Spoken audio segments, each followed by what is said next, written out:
Hi there. We're continuing our progress through the Proverbs, the Mishle Shlomo, the life sayings of Solomon, and we are finishing off chapter 20, looking at verses 28 to 30.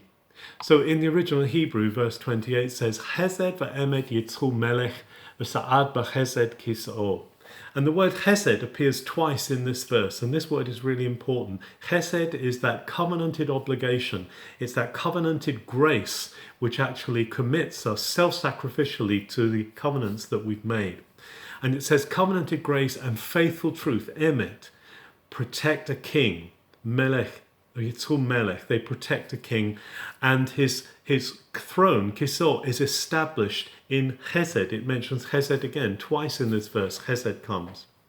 Now Chesed is really key because if a ruler wants to rule well, then he needs to abide by the commitments. How many politicians make manifestos that they don't keep to?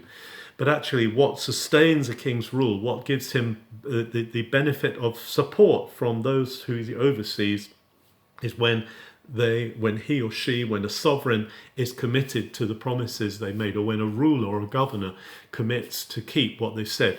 One of the best examples of this that I know is the example of King David in 2 Samuel 9, where he says, who is there of the house of Jonathan to whom I can show chesed, to whom I can keep my covenant, which I am obliged to? And of course they bring up Mephibosheth, who has been in exile, the son of Jonathan.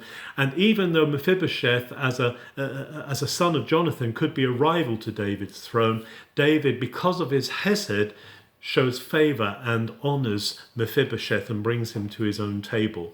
That's such a wonderful picture of chesed. And of course chesed is the word that is continued in the New Testament that Israeli readers of their scriptures understand as being grace today. And then when we come on to verse 29, there's a lovely verse here. Tiferet bachorim kocham va'adar zekenim seva. And what that means is that the beauty of the young is their strength, is their energy. Something great when you see young people with a lot of energy and they're going for it and they're fulfilling what they've been given. But it says va'adar zekenim, and the glory of the old, the elderly, is this, seva, is grey hair. But actually it doesn't just mean grey hair, of which I've got a lot at the moment, but it also means wisdom and life experience is what it's saying.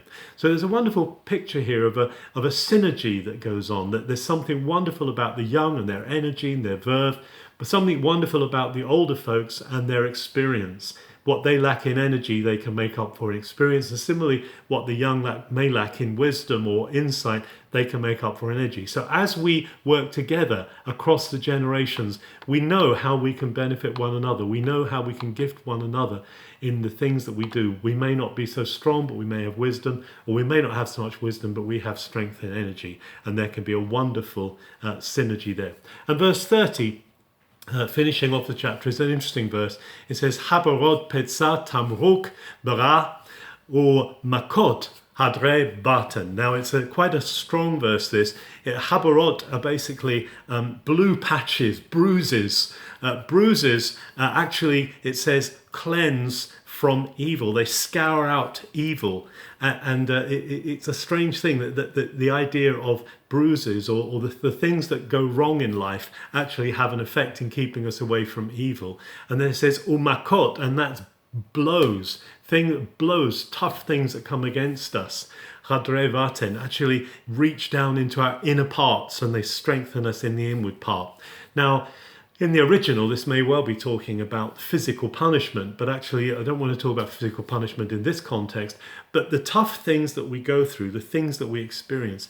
You know, the New Testament talks about Jesus learning obedience, learning experience through the things he went through the things he suffered.